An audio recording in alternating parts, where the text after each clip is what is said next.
It's the fact that this guy came to America to give me bananas and watermelon with a note on it. It's unprofessional, and I feel like it's racist, and you just made this fight a little more personal. Take that a step further, Keyshawn, just so... What's good? It's the one and only, but what do I know? Boxing coming back at y'all with another one, man. So we have Keyshawn Davis and Teofimo Lopez in the news.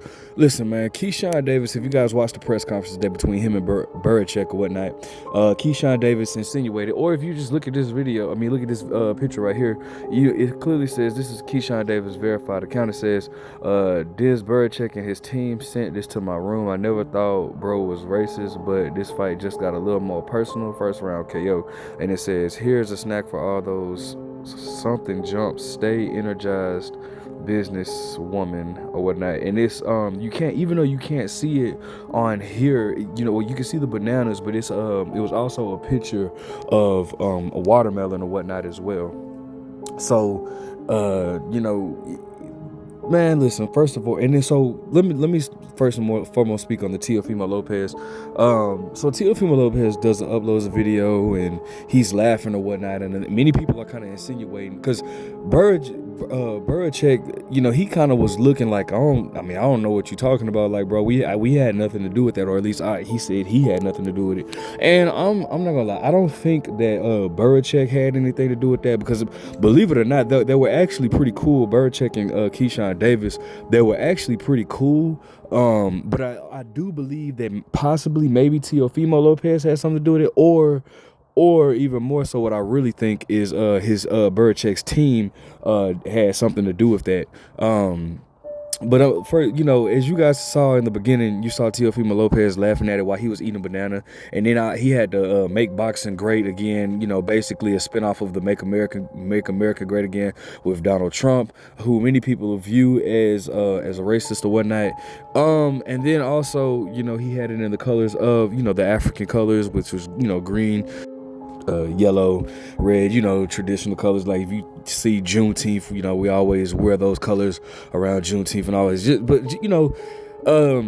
laughing at it or whatnot. And the thing about what Teofimo is laughing about is the comment that he made towards Tank Davis and Terrence Crawford, when he said, whichever I can't remember what he said, something like whichever monkey wants to grab something or whatnot. And if you don't know, or if you just happen to be listening to this and you're from a different country or whatnot, a lot of the term monkey and using like watermelon and all that's pretty much a racial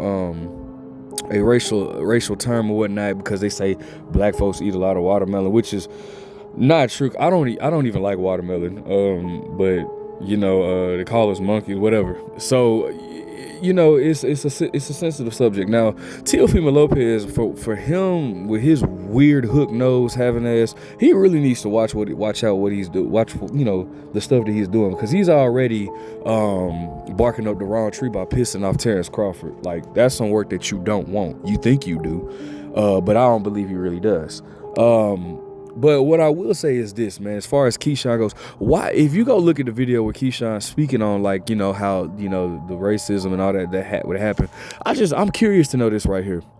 Why is it that every time a black man speaks on something that is racist, or something that they feel or perceive to be racial or racist towards them or whatnot, go look in the comment section of how many people try to downplay it and then try to act like, oh, you're tripping, or try to bring up a time where somebody black might have done something racist to them, or whatever the situation may be. But, like, bro, here's my thing, and I can't stand when people do this, bro. If you didn't like it when it was done to you, then that means you can't justify it when it's being done to somebody else, bro.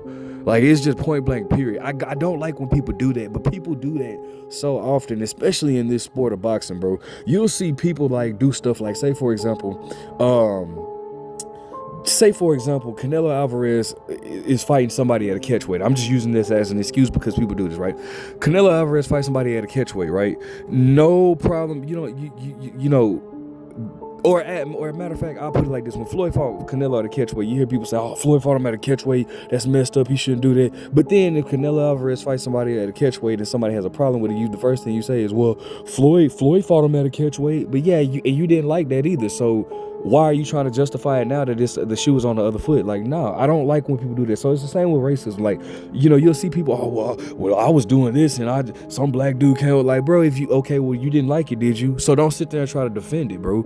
Like, I just that you being hypocritical now just because it just beholds me. But I see this so much. I see it so much where when somebody black in boxing or in general is speaking on something racist that goes on, people try to act like they're wrong for speaking on it or try to dismiss it. No, that was a racial thing. That was racist and it should not have happened. And whoever did that needs to be held accountable for it. It's as simple as that. Keyshawn is not tripping, and I stand with Keyshawn on that. Like, bro, no, that's you wrong for that. But all in all, listen, bro, I don't think Keyshawn should allow this to get to his head. I know Keyshawn has been talking about getting a first round knockout. I'm not really a fan of people that say I'm not really a fan of boxers trying to get the knockout so early, because what happens is you leave yourself vulnerable at times. You know what I'm saying? Just let it come to you. If it happens, so be it. Keyshawn is coming off a wonderful performance against Lemos, who actually gave Africa a tough fight or whatnot, and also didn't even bother to make weight. The man came in at 143, and the fight was supposed to be at 135. So I mean, he didn't even try to make weight. You know what I'm saying? Or he came in at 141 or something like that. He was above 140, I believe, and the fight was at 135. So he was not drained or anything like that. So you can't use that excuse at all. But it is what it is, man. Like he had a wonderful performance against him. I just don't want Keyshawn to allow this, even though this is something serious that people don't need to try to sweep under the rug. And yes, I'm glad Keyshawn spoke on it because it needs to be spoken on. But I'm just, I don't think that he should allow that to dictate or change the pace of whatever the game plan is in this fight. Stick to your game plan. Because we all know when emotions get the best of you or get the better of you, then you tend to make emotional just choices. And when we make emotional choices, they often are not the best choices for us. Meaning that, and a lot of times when you carry that weight on you, that's also draining or whatnot. And that's what they're trying to do. That's what they're trying to do. They're trying to get you out of your element. They're trying to drain you or whatnot. But, whoever did that, they claimed it wasn't dumb. And I don't believe that it was Belichick because, again, Belichick is actually, a lot of people didn't know this, but Keyshawn and Belichick were actually cool or whatnot. I don't think Belichick was the one that did it, but I do believe it was somebody in his camp. I'm glad Keyshawn spoke on it or whatever the situation may be. Regardless, it is what it is. This is a great moment for Keyshawn. This is his moment to solidify himself. This is his first time fighting for a world title, and I definitely want Keyshawn to stay focused, to solidify himself, because Keyshawn is a very, very talented fighter, silver medalist in the Olympics. I just want Keyshawn to stay focused, man. Stay focused, build himself right, get these victories or whatnot, solidify, and then go for the other top dogs in the division, but you gotta get past this first, you know what I'm saying? So once he becomes a world champion, man, and I'll be super happy. As far as the fight goes, how I'm seeing it, it's an interesting fight. A lot of people are not, man. Listen, bro, people need to stop trying to write off Belichick because that dude. Hey, the dude is a nice boxer. He's a good boxer, but I don't think it'll be enough to overcome not finna say Teofimo, Keyshawn. I just don't, I believe he's undefeated. I want to say he's 19-0 or something like that, but I just don't see him doing what it takes to beat Keyshawn. Keyshawn is just he's really, really good right now. And this is his moment, I believe, or whatnot. I haven't seen enough of Belichick to break him. I have seen him. He got by Emmanuel. He has a victory over Emmanuel Navarrete, who I never really thought highly of. He awkward fighter. Obviously got popping his punch. Just beat Oscar Valdez out here again. But I never really thought high of Emmanuel Navarrete. I just really don't. I actually think that what's his name? Shaqy Foster. I actually think that he would beat Navarrete.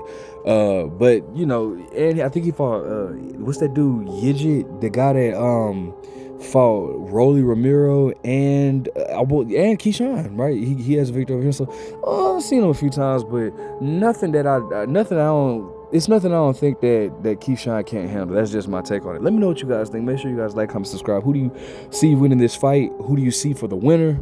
But what do I know?